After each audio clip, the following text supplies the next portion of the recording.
Bonjour, je m'appelle Benoît Marcoux. Je suis conseiller en relations d'aide pastorale pour Formaction et je suis aussi pasteur de l'Église comme Jésus. Après 30 ans de suivi, de consultation, que j'ai rencontré des gens, je veux mettre au profit mon expérience et ce que j'ai pu voir à travers mes consultations et l'aide que j'ai apportée aux gens. Et c'est pour ça que j'ai créé des vidéos à travers Formaction. Et l'objectif, la mission, c'est de transformer, que les gens soient transformés pour devenir comme Jésus en action. Donc, ce que j'essaie de faire à travers ces petites vidéos-là, c'est de vous emmener en action, d'avoir une piste d'action pour vous sortir et de sortir des cercles vicieux.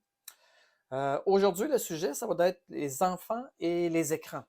Pourquoi j'ai choisi ce sujet-là? Parce que le 8 janvier, il y a eu un article dans le journal qui est passé, dans le journal de Montréal, et qui parlait d'un sondage que Léger ont fait et qui disait que 44% des parents étaient préoccupés par rapport à leurs enfants, leur temps d'écran, et que c'était leur inquiétude principale. La deuxième qui suivait, qui était pas loin, avec 35%, était que ils étaient préoccupés aussi par la santé mentale de leurs enfants.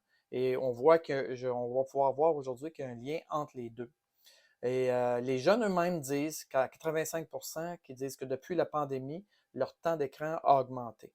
Donc, j'ai pas besoin de faire un long discours sur ça pour vous dire que ceux qui ont des enfants à la maison savent que le problème de la dépendance au niveau des écrans est là, est réel et que c'est un grand défi. Et oui, on va parler de dépendance et que c'est pas quelque chose de simple, c'est pas juste quelques petites interventions à faire, mais c'est quelque chose de plus profond. C'est quelque chose qui nous implique, nous, en tant que parents, à changer nous-mêmes des choses dans nos vies et on va regarder un petit peu des pistes de solutions. Mais qu'est-ce que dit la Bible? Qu'est-ce que dit la Bible? Qu'est-ce que dit... il y a Pierre qui parle, il y a Paul qui parle et il y a Jésus. Il y a trois personnes qui nous donnent des versets sur ce sujet-là, sur les dépendances. On va commencer avec Pierre. Pierre, il dit dans 2 Pierre 2,19, il dit « Ils leur promettent la liberté alors qu'ils sont eux-mêmes esclaves des passions qui les mènent à la ruine, car tout homme est esclave de ce qui a triomphé de lui. » On voit ici l'idée que tout ce qui nous triomphe de nous, tout ce qui nous gagne, tout ce qui nous contrôle est une dépendance. Maintenant, on va regarder dans Romains 6, 16, qu'est-ce que Paul nous dit. Ne savez-vous pas qu'en vous mettant au service de quelqu'un comme des esclaves pour lui obéir, vous êtes effectivement les esclaves du maître à qui vous obéissez, ou bien du péché qui entraîne à la mort, ou bien de l'obéissance qui conduit à la vie. On va dire qu'il y a un aspect de choix à qui je livre ma vie, à qui je me donne. Okay? Il y a un aspect de choix là-dedans. Et Jésus va nous dire dans Jean 8, 34, vraiment, je vous l'assure, leur répondit Jésus, tout homme qui commet le péché est esclave du péché. Il y a encore l'idée de l'esclavage, encore l'idée de la dépendance et ces choses-là. C'est quelque chose qui nous contrôle. Ce qui est intéressant dans les dépendances, c'est que on pourrait penser, exemple, que la boisson, l'alcool ou des choses négatives selon la société, que c'est juste ces choses-là qui sont des dépendances, mais nous pouvons être dépendants de choses bonnes. Nous pouvons être dépendants du sport, nous pouvons être dépendants de la nourriture, nous pouvons être dépendants de la bonne nourriture, nous pouvons être dépendants de plein de bonnes choses. C'est pas juste les mauvaises choses. C'est l'idée derrière la chose qui nous contrôle, c'est vraiment ça. C'est est-ce que je suis esclave de cette personne, cette chose-là? Et c'est là qu'on voit le problème de l'idolâtrie. Dans la Bible, on voit surtout dans l'Ancien Testament, l'idée de l'idolâtrie. Ils étaient dépendants de leurs idoles. Et Dieu demandait toujours de revenir revenir à moi et abandonner vos idoles. Et c'est vraiment encore la même idée d'abandonner nos idoles pour s'en aller vers Dieu et qu'on soit comblé en Dieu. Alors, je vais revenir un petit peu plus tard avec ça. Comment savoir si vous êtes esclave, si vous êtes dépendant, si vous avez une idole? C'est très simple. Enlevez-la. Enlevez la chose que vous pensez que vous n'êtes pas certain pour dire, bon, pendant un mois, je ne ferai plus cette chose-là. Pendant un mois, je ne mangerai plus cette chose-là. Pendant un mois, je vais enlever cette chose-là dans ma vie. Et vous allez voir, votre niveau de dépendance. Plus que vous êtes dépendant, plus que vous allez réagir rapidement. Et moins que vous êtes dépendant, plus vous allez être capable d'être libre par rapport. Donc, vous voulez savoir le niveau, simplement couper. Couper la substance ou couper la chose qui vous contrôle. Quel est le problème? Le problème par rapport à notre sujet aujourd'hui, qui est les écrans et les enfants, la grande partie, c'est un problème relationnel. C'est un problème relationnel de relation parent-enfant, un problème de relation relation avec Dieu, un problème de relation avec nous-mêmes, avec faire face à nos propres détresses, à nos propres blessures, à nos propres. C'est des relations, c'est des problèmes relations, des choses qui ne sont pas réglées dans nos relations. Si le parent lui-même est dépendant de l'écran, si le parent est dépendant de la télévision, par exemple, qu'il passe ses soirées à écouter des soaps, à écouter des émissions à la télévision, euh, euh, c'est très difficile pour le parent d'arriver devant l'enfant et de dire ben, j'aimerais ça que tu coupes ton temps de jeu, de gamage ou de tout ça, parce que lui-même, il doit faire face. Fait que je vous encourage, avant d'aller faire des interventions par rapport à vos enfants, de vous examiner vous-même, de dire est-ce que moi, c'est un problème pour moi, la télévision, les écrans, le téléphone, beaucoup de. Et vous seriez surpris des statistiques de nombre d'heures que les gens passent devant leur téléphone, écran, iPad, etc. C'est énorme. C'est énorme. Et vous auriez un minuteur sur vos écrans, vous seriez surpris du nombre d'heures que vous avez passé devant votre écran et que vos enfants passent aussi devant vos écrans. C'est un problème qu'on disait relationnel, un problème que il faut regarder nos propres dépendances. Et ça nous amène aussi, parfois, en tant que parents, si nous, on a des propres combats, d'acheter la paix avec nos enfants. Et plus qu'on achète la paix, plus que nos enfants sont dépendants, et plus qu'on veut retirer les écrans, plus que là, on s'enlise dans des conflits avec nos enfants parce que nos enfants ne veulent pas là, laisser leur écran. Et là, on peut tomber dans une spirale de dire je vais donner plus d'écran parce que je veux acheter la paix puis je veux pas de conflit avec mon enfant. Et là, on tombe dans une spirale où est-ce qu'on se trappe nous-mêmes dans le problème. Mais l'affaire, c'est que les dépendances à l'écran est aussi forte, peut devenir aussi forte que la cocaïne.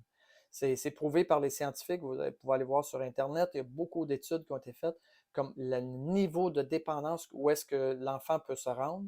Ça devient comme une drogue dure, ça devient comme quelque chose qui est aussi difficile à lâcher que. Et je vois quand je fais des interventions, des fois avec les parents, où je demande des interventions, où on fait des interventions, où est-ce que c'est très, très difficile d'emmener une coupure avec les écrans.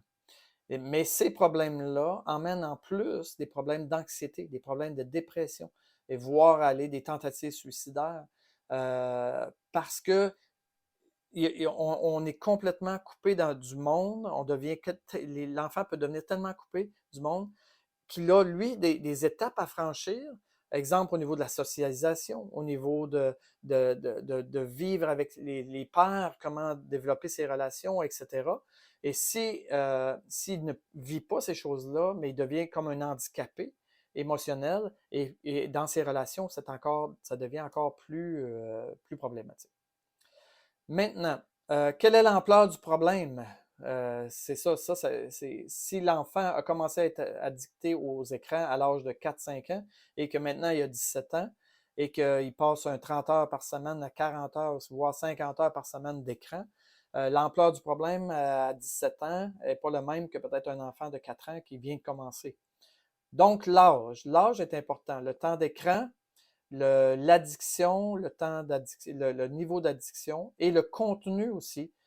Quel est le contenu que l'enfant regarde? Si l'enfant est déjà à jeune âge rendu à la pornographie, et ici je vous allume une petite lumière, ne soyez pas surpris que vos enfants, même en jeune âge, 7, 8, 9, 10 ans, soient déjà pris de la pornographie, soient déjà là parce que en cachette, s'ils ont accès à des écrans, c'est très, très facile d'être prisonnier très, très jeune de la pornographie.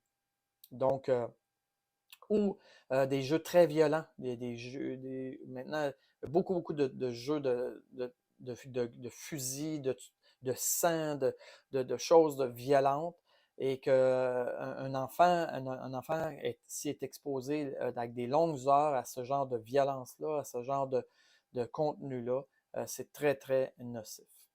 Maintenant, des pistes de réflexion sur quoi faire. S'ils sont plus jeunes, euh, qu'est-ce qu'on conseille toujours? C'est de remplacer.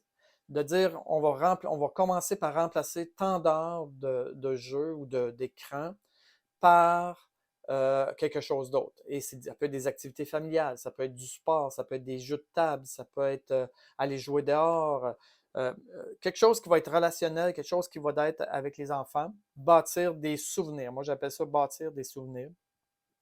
Limiter les temps d'écran, limiter, remplacer. Euh, Exemple, dire à l'enfant, c'est 1 heure d'écran par soir, maximum. Tout écran confondu. Un peu de TV, un peu de téléphone, un peu de jeu, peu importe, mais de limiter. Contrôler le contenu, aller voir c'est quoi le contenu, avoir de contenu qui est approprié, contenu qui est acceptable. L'endroit de visionnement, très important, plus que les enfants sont jeunes, l'endroit de visionnement pour pouvoir passer à côté de l'enfant puis dire, avoir un coup d'œil et de dire, vérifier qu'est-ce que l'enfant est en train de regarder. Pour les plus vieux, si on va vers les, mettons, 16-17 ans, encore une fois, trouver des alternatives, les emmener vers la musique, vers les sports, vers d'autres activités créatives, quelque chose qui va être constructif, des choses qui vont être relationnelles, trouver des alternatives, les emmener en camping mais sans écran, les emmener faire des activités à l'extérieur, faire d'autres choses, les emmener dans un contexte qui ça bouge, de l'escalade, leur faire développer des habiletés d'escalade ou peu importe, de trouver des idées d'activité. Travailler la relation de confiance. L'adolescent cherche la relation, même s'il dit ah, moi, c'est mes amis qui sont plus importants, ne vous fiez pas à ce qu'ils disent. Vous êtes encore très, très significatif dans leur vie, même s'ils veulent leur autonomie. Il faut respecter cet aspect-là de leur autonomie, mais en même temps, travailler le lien de confiance. Écoutez vos enfants, discutez, créez des ponts de discussion avec vos enfants. Les éduquer sur le sujet. Prendre du temps pour de dire hey, j'aimerais ça te parler de l'importance de telle chose. Et les responsabiliser aussi. Leur donner des responsabilités par rapport à leurs choix. C'est très, très important. Et filtrer leurs jeux vidéo. Encore, même si on 16-17 ans, vous pouvez filtrer encore leurs jeux vidéo, de dire en tant que parent, je ne suis pas à l'aise. Je ne suis pas à l'aise avec tel genre de jeu et j'aimerais sélectionner et remplacer par quelque chose d'un jeu qui va être plus éducatif ou qui va être plus constructif. Une chose qui pourrait être intéressante à faire, une piste d'expérience qui pourrait être à faire, dépendamment de vos enfants, c'est de faire une expérience de sevrage. De dire pendant une semaine, toute la famille, on coupe les écrans. Et on va vivre quelque chose, on va vivre une expérience cette semaine sans écran. Et on va faire des activités spéciales. Et puis, mais ça, des belles choses qui peuvent ressortir et faire un retour à la fin de la semaine de comment ils ont vécu ça. Les clés principales, comme j'avais parlé, c'est relationnel. Premièrement, relationnel avec Dieu. Vous-même avec Dieu. Si vous avez des dépendances avec les écrans ou avec n'importe quelle dépendance, de dire pourquoi je suis dépendant, c'est qu'il y a quelque chose qui n'est pas comblé avec Dieu, quelque chose que je dois travailler moi-même avec Dieu. Et donc, si vous le travaillez, vous préparez le chemin pour aider vos enfants à aussi ouvrir ce chemin-là avec Dieu pour que Dieu le comble. Si vous n'êtes pas capable d'ouvrir le chemin, comment vous allez pouvoir l'enseigner à vos enfants? Donc, il faut que vous-même, vous ayez réglé cette chose-là. Vos propres blessures à vous, de dire qu'est-ce qui fait que moi je suis dépendant et de régler vos propres blessures. Parce que si vous ne les réglez pas, vos propres blessures, comment vous allez pouvoir être un bon mentor, un bon aide pour votre propre enfant? Et la relation avec vos enfants, développer une bonne relation de confiance.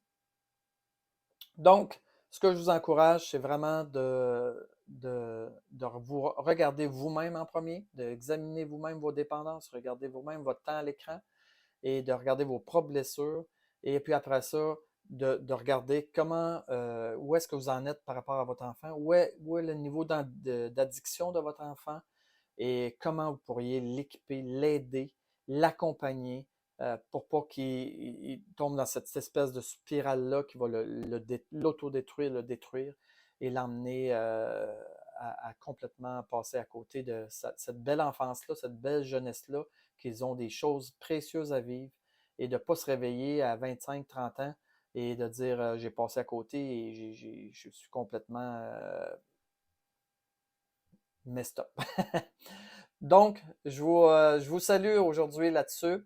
J'aimerais juste prier pour vous et vos enfants, que Dieu puisse vous bénir. Seigneur Dieu, merci pour les parents qui veulent s'en sortir, qui veulent avoir des bons enfants, qui sont bien éduqués, Seigneur Dieu. Et Seigneur, qu'ils ont peut-être perdu peut-être les moyens de comment y arriver. Je prie, Seigneur, que cette vidéo puisse les aider, les équiper, leur donner au moins une piste de réflexion sur eux-mêmes, sur leur relation avec Dieu et pour comment aider leurs enfants, Seigneur Dieu. Seigneur, viens libérer nos enfants, viens libérer nos enfants de ces addictions et Seigneur, que vraiment tu puisses prendre toute la place et que tu puisses venir combler ces besoins que nous avons tellement besoin d'être remplis par toi, Seigneur, mais seul toi est la solution. Et Seigneur, je prie de bénir ses parents et ses enfants au nom de Jésus. Amen. Soyez bénis. J'ai été content d'être avec vous aujourd'hui et on se revoit pour une prochaine vidéo. À la prochaine.